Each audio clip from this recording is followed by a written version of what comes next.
Here is the plastic, right? Here's additional paper that I use. I'm being called to use additional paper today. I'm putting the plastic aside.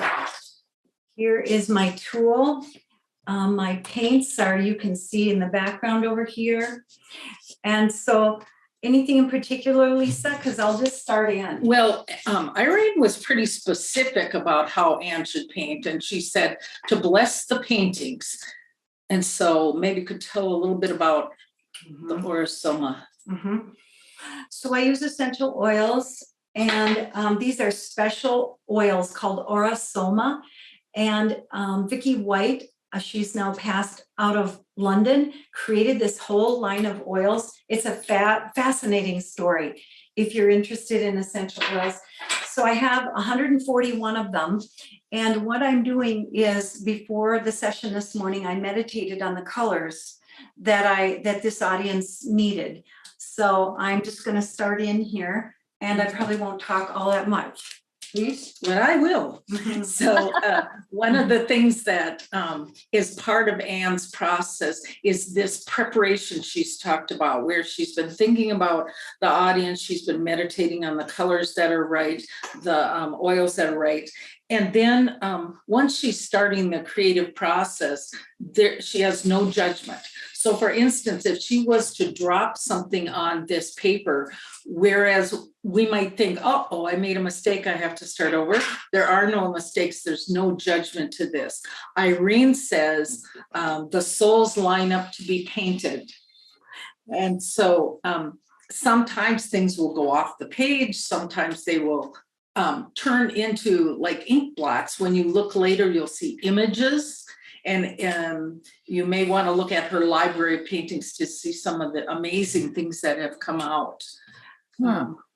Interesting. Yeah. Let me ask you a question real quick, just because I know our audience and I know what people are asking or wanting me to ask is, if they aren't watching this live when it airs during the summer, because we're recording this, September 7th. So the people who are watching this are not seeing this live.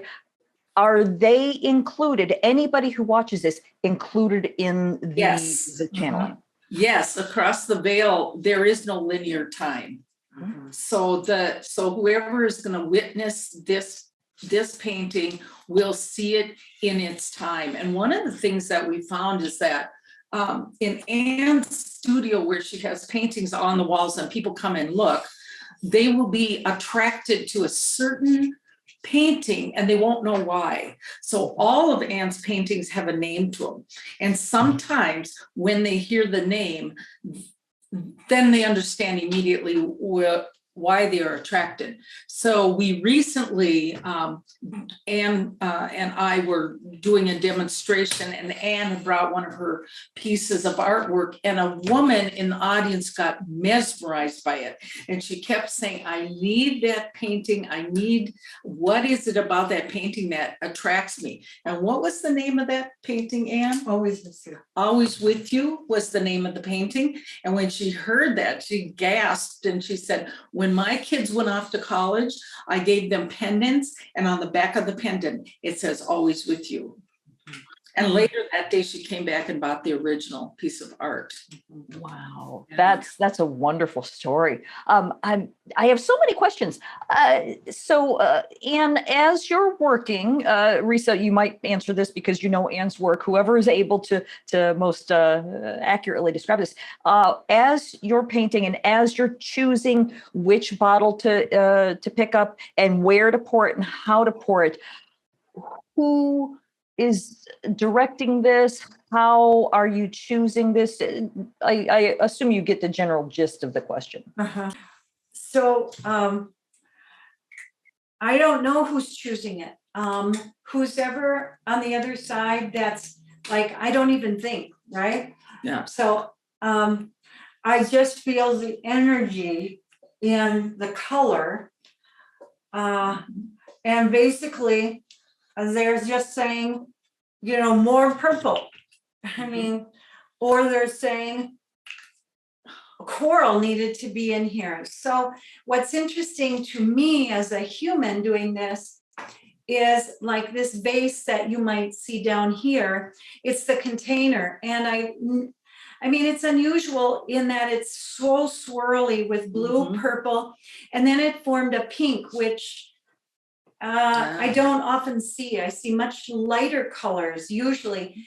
And then the top of it is a darker color, meaning aqua and purple coming together here. Anyway, I'm just gonna keep going here, Risa. Maybe you could Yeah. say about the gold. Yeah, so one of the things that we've experienced is occasionally when an audience is watching, they'll say, oh, can you add like some yellow in there? And I've seen Anne try to do that and it stops the process and it doesn't work. So whatever is coming out here is organic to who is with us. And it's in its expression, there's somebody very powerful that's coming through. Maybe Lisa, it's somebody for you. I don't know. Wow, Mhm. that's so cool. So when do you name them afterwards? How does the name of the painting come through? So the name will come to Anne and the painting will be done when she signs her name. So I'm not sure how this one will be, but sometimes it's a day later that she signs it. She will know when it's ready. And it typically takes about, I don't know, 3 days or so to dry. And then what happens is she takes it to a high quality printer to replicate the design so it can be used on products. Well, about 3 months after she started painting, she was bringing these beautiful pieces of art to a printer from a place called Postal Dispatch. And one day she said to him, why do you call your business Postal Dispatch? And he said, that's not the real name. The real name is New Life Opportunity. Because I lost my job and I saw this as a way to start again. Wow. It's pretty amazing. That really, it really is. This is so intriguing to watch this and to listen to your descriptions. Gosh, where can we even go next? You know what? Let me change the topic just a bit. I know that you talk about the 5 A's, but I don't know what that means. Could you go into that? Yes, one night Anne had a dream after she'd maybe produced 100 paintings. And in the dream, oh, do we want to stop a second to look at the final product? I'm just gonna turn over. That is gorgeous. Isn't that amazing? We'll come back to the 5 A's in a second if it's okay, because Anne, there's meanings behind these colors and she has an interpretation for you that you might find of interest. So Anne, can you talk a little bit about? Well, first of all, I said the container holds this purple blue and it's sort of the swirl of, I'm just going to say this because this is what's coming. In utero, I don't know, in utero is what I'm seeing here. So there's something about the energy in us that needs to come out to be birthed. So this is for the audience, whatever that means to you. The green leaves are always held in love. So you're always held in love. So those are the green leaves. The orange is our solar plexus, and there's so much energy that needs to be unearthed. And I heard them say, you have to drop yellow, you need more yellow. So the yellow is a new day is coming. And then the purple, of course, is our highest chakra. It's a direct connection. Aqua, perhaps you know about Don Beck and Ken Wilber and the spiral dynamics. Well, aqua and coral are the highest dynamics of the spiral dynamics. And those colors were not even manifested yet when Don Beck created that spiral dynamics. So what's fascinating to me as the painter after doing 3,000 of these and knowing our audience is the vibration I'm getting is very high from spirit, talking to the audience about their evolution of the work that they're doing, and they're on track and continue to birth that work that they're doing because they're moving to the higher dimensions. So Hmm, wow. Uh, can people commission you to do portraits for themselves of their own soul, or do you generally just do this kind of a group painting? I don't commission. And what happens is people will call me and say, and I'm in such grief. Could you just paint? So they will come over to me, or Reese and I will go to them, and they will just be in the room, and I will just do my prayer or preparation and grounding, and then I'll paint for them.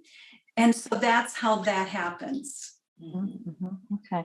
Yeah, I understand what you're saying, because just while watching you, I'm hesitant to talk because the camera automatically switches back to me, and I'd rather watch what you're doing, because there is a very, I don't want to use the word healing because it sounds rather cliche, but there is this sort of uplifting energy that I'm feeling just watching you on my little Zoom window. Is that what you're talking about, where people come and watch you paint? Yes. But my studio that we're in right now in Minneapolis is where I invite people to come just one at a time to just sort of be with us, and because they want to talk. And but a Zoom call like this, you can still feel the energy that we have found.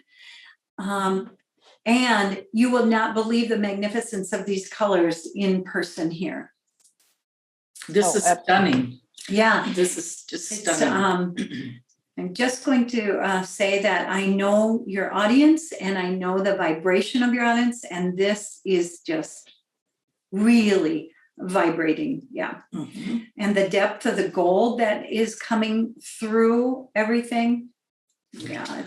And the splashing, which is interesting to me. I didn't want to get Risa here, but when I blew, it splashed. So these are like orbs that are on the piece of paper that want to be seen. Uh-huh.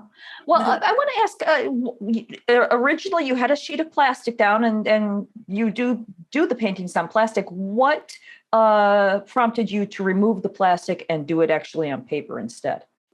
I heard that there needs to be a deeper, on the plastic, the ink can be on the surface, and the depth needed to go deeper of the paint.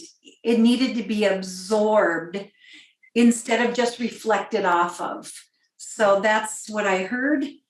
And I hear that sometimes, but not as loud as I've ever heard this time. The depth has to be absorbed. And whatever that means for your audience, perhaps they know. So I'll just give you one more look. I don't know if you can see this at the painting. I'll turn it this way. And so it's not done yet until it's signed. And I always sign it on the right-hand side in gold now. My earlier pieces were in silver until Risa told me to come through Irene.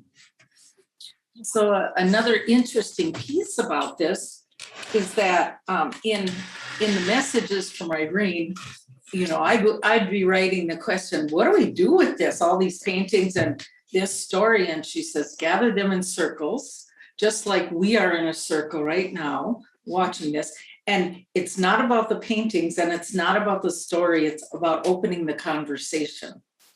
So what we have found, because for 4 years we've been telling this story, what we found is when we ask people how they've had after-death communication, signs and symbols and voices and so on, it initially goes dead quiet. And then some brave soul will speak up. And then pretty soon a lot of people are speaking up. But what we found is that they will just say, oh yeah, my aunt always comes to me through butterflies, and I see butterflies everywhere. But then they don't really do anything with it. Mm-hmm. So now you can talk about the 5 A's and what happened when you dreamed that. Okay. So I had a dream or an inspiration that came through to me about 5 A's to help people activate what we can do, because we're just regular people, right? Business people. And I ask a lot though. I mean, I ask my angels, I ask God, I ask whoever, I ask spirit, guardian angels, please come through and help me, give me messages and signs. I'm just curious that way. I've always been. And so the first A is be willing to ask. So you have to be willing, and you have to be willing, and you have to ask. So we found in circles, they don't ask. And then the second thing is allow the messages to come through as they're given. So Irene says, drip ink on plastic and blow it with your breath. So here's, I don't know if you can see this close up, but here's my reading in the yellow and the pink. That's Irene. So that's an example I mind mapped. And I did not accept the messages or allow the messages to come through. We went to Costa Rica and I just ruminated. So allow. And then the next piece is accept. So for years I said, I'm not an artist. And Risa says she's not an author. Yeah.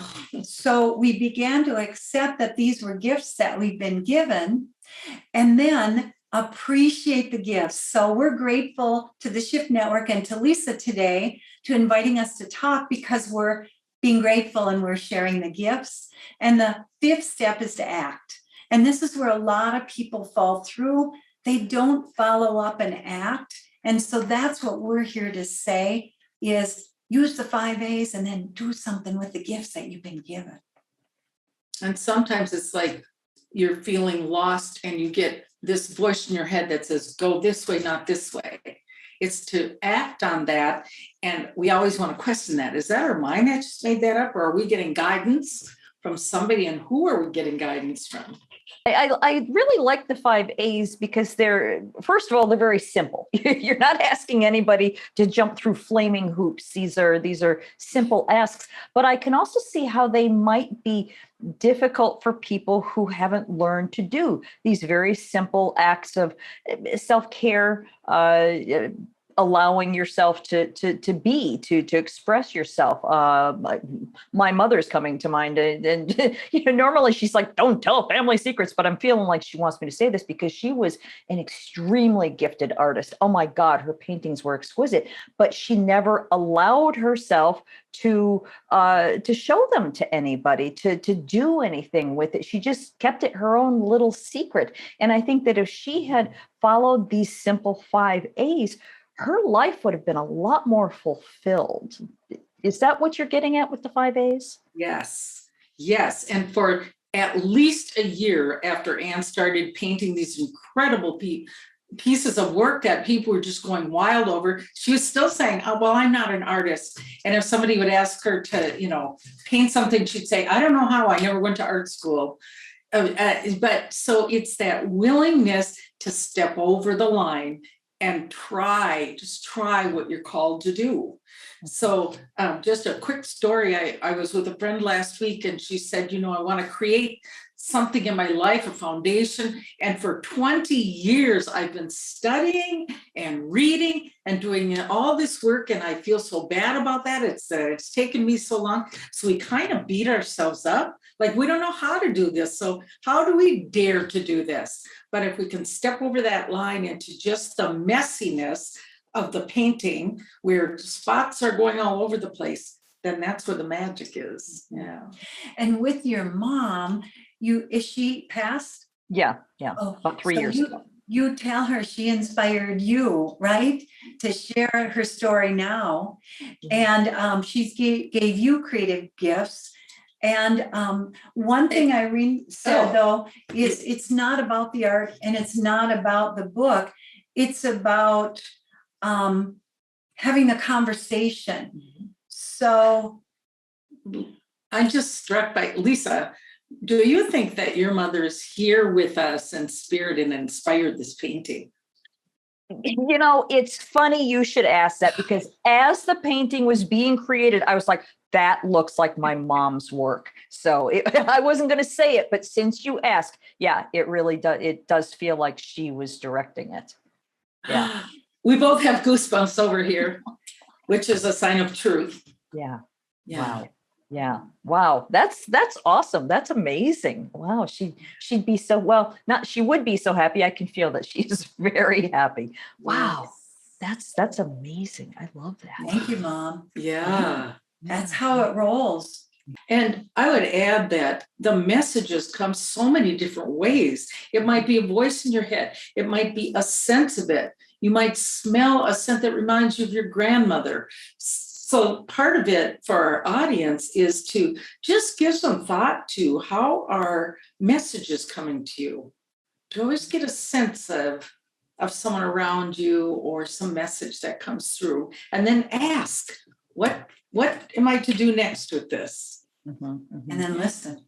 And then Right. listen. Right, right. Well, what's again, my mom, she's tapping me. Hey, say this. I know Uh, she's still here. We Yeah. feel it. Yeah, what her biggest obstacle seemed to be was that there was this expectation that if you're going to be an artist, you need to sell your work, you need to be discovered, you need to be hung in galleries, and you need to be known in order to be successful. And that's actually, I think, what stopped her is because for whatever reasons, her own karmic story, it's not my business, but that wasn't in the cards for her. So she never felt like she was a successful artist. And I know that people who, as you're talking about, doing beadwork, doing small things, don't go into this with the attitude of, I have to be perfect and discovered and become wealthy as a result of my artistic creations. Would you agree with that? Yeah, Lisa, can I just tell you, my heart kind of hurts and I'm getting teary just a little bit because I feel what your mom is saying. I mean, I understand. And so my mom would say to me, Annie, these are lovely, but you're painting outside the lines and there's drips all over. So the number one thing is, Mom, I'm not a perfectionist and I'm never going to be a perfectionist. The other thing to share with your mom is, number one, I wasn't trained as an artist, so I wasn't expected to know how to draw a mermaid. And the other thing is, I had no expectation about making any money out of this, and I was doing it for my own joy. So this is joy from my heart that's coming out. And the last piece is, I don't call myself an artist. I call myself a soul painter. So when I put myself in a different category, I don't have to be like anybody else. So I hear exactly what your dear mom is saying. And I ask Irene, now what the heck am I supposed to do with 3,000 pieces of art? So make it easy and effortless because I don't know this world, is what I say to them. And lo and behold, you show up and a gallery And your mom shows shows up. and your mom shows up and Yeah. Ian shows up and wants to hear the story. So your mom is inspiring thousands of people today by her story of A little resistance, resistance. but the artist was always there. Yeah. Yeah. So this is your time, Mom. We're here to tell your story. And I hear her say, this is the most important talking that I've done in a long time. Wow. Wow. Well, this one's for you, Mom. Yeah. I did want to point out too that this piece behind us is called Beyond the Veil. And that was painted about 3 years ago. So here we are, and I often get premonitions. So so this is called Behind the Veil. I also want to point out, I think we mentioned this a little earlier, but you said that the Beyond the Veil painting was done 3 years ago. This is the Beyond the Veil Summit, and my mom passed 3 years ago. So, I love your mom. yeah. What's her name? Joanne. Joanne. Oh. She's with us today. All right. Wow. Sadly, we're running out of time. I would love to stay on the line with you ladies a lot longer. I want to thank you so much for being with us today. Is there anything that we've left out? I'm sure there's plenty we've left out, but is there anything that you want to make sure that we talk about before we wrap this up? I want to say thank you because it was just delightful having you be with us, and we're so excited to share this story. We've been directed to share this story and these paintings, and we don't know where it will lead, but if it's inspired somebody to trust those messages more, then we've accomplished our goal. Through Lisa and the Shift Network, and we're very grateful for the wonderful work that you do. Yes. So if we can be of help to anyone, please call on us. It was a pleasure, Lisa. Thank you. Thanks for listening. Check out Castle Gate, a novel based on my own ancestral healing journey, at lisabonis.com.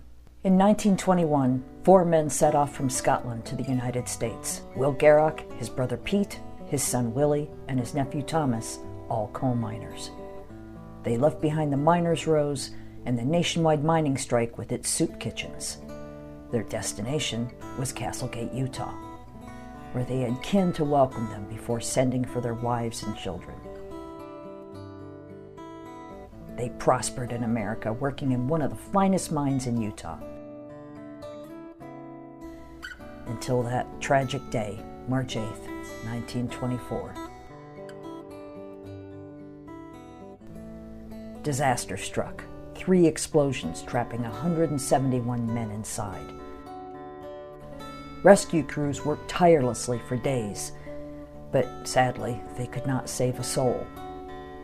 Women were widowed and children were orphaned, and some never recovered from their broken hearts.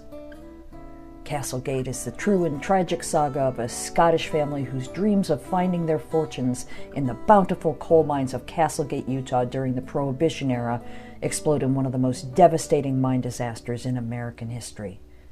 Learn more at lisabonis.com.